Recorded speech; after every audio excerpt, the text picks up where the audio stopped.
Welcome back to our review for Scott Pilgrim vs. the World, the game. Yeah. Off the bat, what's some of your favorite things about this game, Potato? I like the music. You mean all the different themes for it? Yes. Believe it or not, I actually have some of the music on my iPod because I like it so much. Caffeine. So, Potato, Yeah. how would you describe the art style of this game? I like it. It's a mix between old and new with 8-bit and classic arcade. Just feels like the arcade. Did you ever go to an arcade when you were a kid? Yes. The movie theater. Oh, so you never went to just a straight up arcade? New.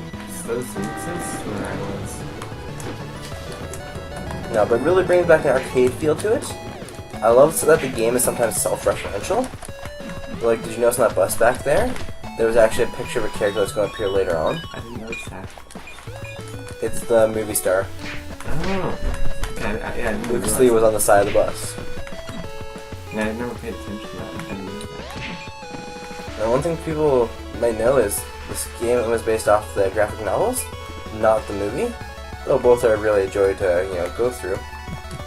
The combat can be very fast-paced, with comboing, juggling, jump attacks, slide attacks, Throwing beer. power hits, and usable items. Just a beer bottle. Yep, or baseball bats. And one of the cool things about this game is, from the get-go, like from the very first level, you'll see elements that you'll see throughout the game, instead of disposable elements. This game doesn't really have much of a tutorial, if any. It'll tell you how to do a new combo, like most side-scrolling beam-ups. But after that, you're on your own. Yeah. Why these the anal wannabes?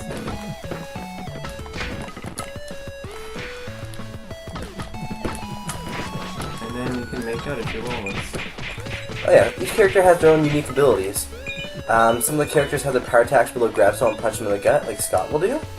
Wallace, Scott's roommate, the comics, combos include making out with the enemies. He will just grab and go. There's various enemies, from people to dogs to even robots in some levels. Though this game teaches you the mechanics right away and expects you to learn them right away, by no means does it, exhaust all its fuel and all its comedy in the first 5 minutes. And since you can see my combo there, where I punch him right in the nose. It's a game that's, just built to enjoy. I personally like the art style. It really does remind me of the old games, but it's, obviously been given a cosmetic makeover. And one of my favorite parts is the little secrets that you'll find throughout this game and references back to the comics in the series, such as the Slow Space Highway. Yeah. Which, by the way, is a total Mario reference. Yeah, from Rainbow Road. You can even see the star when it transfers over to here. This game is just, I don't know. I think I describe it as a feel-good game. What about you? Yeah, it's... Oh my god, there's like a parlor in here. Some of the weapons you can use are comical, such as a case filled with money. The biggest irony, though, is if you accidentally break it open from smashing too hard, you'll only get like $1 from it. Not even, maybe a quarter. You can see this guy had a block of ice. Another one of the things I like about this game? Picking up power-ups and picking up boosts to your characters is as easy as popping into a shop and picking up whatever you want. We've popped in here into the movie section, where before we can do anything here, we have to pay off Scott's late fees. In the meantime, you can just watch that bounce. Yep, you can. And I like eye level. I don't think we talked about the character models. They follow pretty darn closely to the actual graphic novels. What do you think? Yeah, definitely Scott for sure, because I saw Scott in the cover and he looks just like him. So, they really, stuck true to the graphic novel designs. and even references to stuff that happens, or additional people. As we can go in, for coffee, and, access our power-ups even. Or our health ups if, we don't have enough health. Like me. You're dead. You should be at least. Cool thing they add to the system is, along with picking up money, it sucks in games. One person accidentally picks up too much money, the other person has nothing. They create a lens system, where I can just quickly transfer over copious amounts of money over to my partner. Yeah. If I have a lot more. It really levels out. Because how many games have you played where one person accidentally gets all the cash and the other person left with nothing? Also Borderlands, but with guns.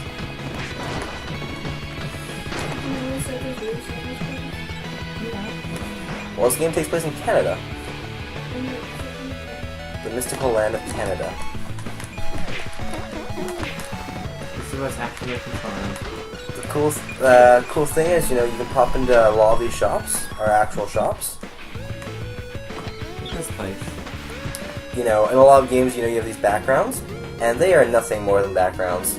Yeah. And you get irritated because, you can't get anything at them. You pop into here, and you have no problem going.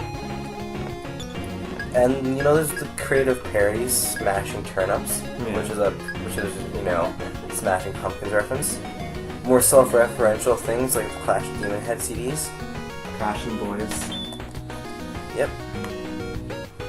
So there's great levels of self-referentialness, where, the game is very aware that it is a game, and it is based off of graphic novels. Yeah. Then there's always this hardcore Canadian guy up here, Ryan. He's everywhere. That's the one thing I always had issues with side-scrolling games.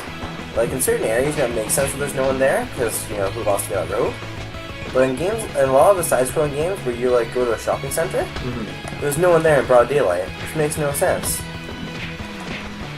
There's this Asian guy, too. I think that's a girl. Oh shit, I just punched him in the face. You can punch him. See, Lucas Lee reference right Oh, now. I mean, what's that? But, the game's just well put together in that sense. You get the feel of the game, and I personally feel like, I'm playing the movie or the graphic novels. Probably close to a graphic novel. Oh, very much in the closer. movie, you don't see Scott Malone running around murdering people. Well, not in that sense. A lot of the time you play as Scott, if you want. We're supposed Or to play some of the things I love is secret areas. Wallace's Mystery Shop. Honestly, I have not bought most of the things in here. Which is actual reference. You know what that is a reference to? What? The Never-Ending Story. Okay, that makes sense. So big boosts and stuff. So this game, isn't short on the thing. Like, we're in the first level, and how many secret areas have we found? Or ran into? I think we actually missed one. Oh, very likely. This game is very 2D, but in a way, it's also 2.5D. In the sense that, they do have a complete sense of a higher level. We glitched the game.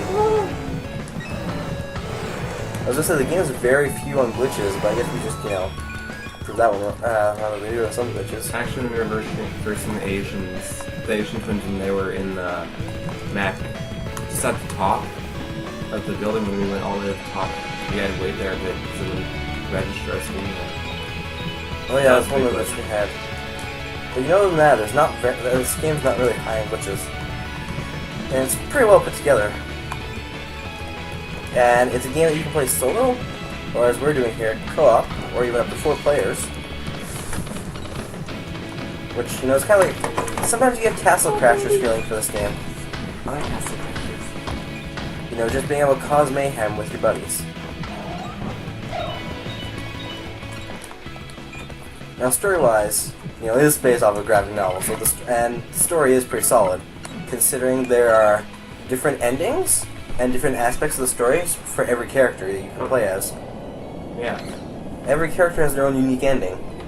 So this game, has really put together a nice story.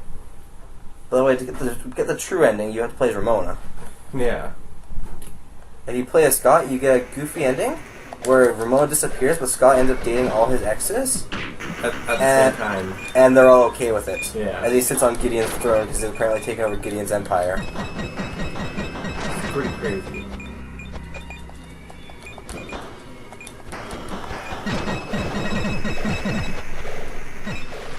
So, weirdness is a good thing. And I love the slow place highways, They make traveling funner. You can straight up skip through areas, or you can still go back and, do the normal path sometimes. And we're about to see one of my favorite parts of this game, and that is their bosses. Oh yeah, and his hipster demon chicks. Each boss is unique and one of the evil X's that you'll see in the thing. And each area is well thought out, even the smallest references. Like up there, you'll see that Wallace has stolen Scott's sister's boyfriend again. You'll see the band being just done their performance. But once again, just look at the other references. And just launching on the area. Oh, there he is. He's all set already. Now, characters are hilarious. As you have bosses appear for the first time, they will have a little rap about them. And sometimes they're just really hilarious. Such as Lucas Lee, who is a movie star. His bio says he has a section for special abilities, and it says look him up on the internet. Yeah. What's his name? Others will say, like the vegan one, we'll talk about his vegan powers. Yeah. Enemy KO screens are bright, colorful. Death scenes, rather than being gruesome, have decided to, once again, resort back to the retro and being colorful, comical. And even the disappearing after a victory is a reference to different games. Yeah. Like, there are multiple references to Mario and Street Fighter. So anyone who's, an avid gamer would enjoy playing this just if they love seeing Easter eggs and game references. And even from the map itself, you can see it. It looks just like Mario. Looks like a Mario 2 or 3 map. This game is very referential. It has lots of bosses, each with their own unique design. I don't think we ever saw 2 bosses that looked like just a reskinned version of the previous boss, because they all have their own attack patterns too, their own gimmicks, and their own full level designs with their own Easter eggs. So, personally, I really enjoyed this game. With its soundtrack, art style, it brought me back to my childhood. Yeah. And all the references made me laugh. And rating this game, I've got to say that it gets an 85 out of 100 for me, just because of all the joy I had from it. For me, the rating would be very similar, about an 85. The only thing I would like is if there's maybe just a couple more bonus stages, maybe, so there's 7 evil X's technically in a way, so... Well, even then, I think there's bonus stages we haven't even unlocked. Because it seems like over there should be one. And one of the cool things is you can fight Knife's father, and that's just an Easter egg. Is, you don't have to even fight him to, beat the game. But Knife's father, much like the Koopas, who appear on Mario maps, will appear, and if you run into him, you have to fight him. That is cool. So this game is really just a hodgepodge of, references and childhood memories, all wrapped into a reskinned package with a well-done design and a story that, will keep you in stitches. Yeah. So, other than that, I don't have much to say. Do you have any last closing remarks? Favorite parts of the game? Favorite attacks? Well, I've only been Ramona, so I really can't say favorite attack, but I love using her hammer. It's pretty fun. Ooh, the hammer that appears out of the bag. Especially when they do the huge baseball swing with it. It looks like it does so much damage. One of my favorite parts is the Guitar Hero reference. Oh yeah, that part. When you fight the evil X that's in Clash of Demon Head, you'll all of a sudden be playing a Guitar Hero match. You'll just look like you're going to be playing Guitar Hero. And he will look like he's playing Dragon Force with Fire and the Flames with all the notes he's hitting. You'll get one single note. When it goes down, it'll stop. You hit any button. And rather than turning into a Guitar Hero match, you flip up your bass and smash him in the face. Yeah. Which does not work in your favor. And activates his vegan powers. So, that's our closing remarks. This is a fun game. It's not the most long game. The only real problem I ever had with it was Gideon, Oh being yeah. that he is OP. Yeah. But It makes sense to the part though. he is the final boss. Yeah, so this isn't a very expensive game either. It's about $10. Yeah. Feel free to go out buy it, see what we mean. By the way, I hope you have a good day. And we are signing off. Thanks for watching.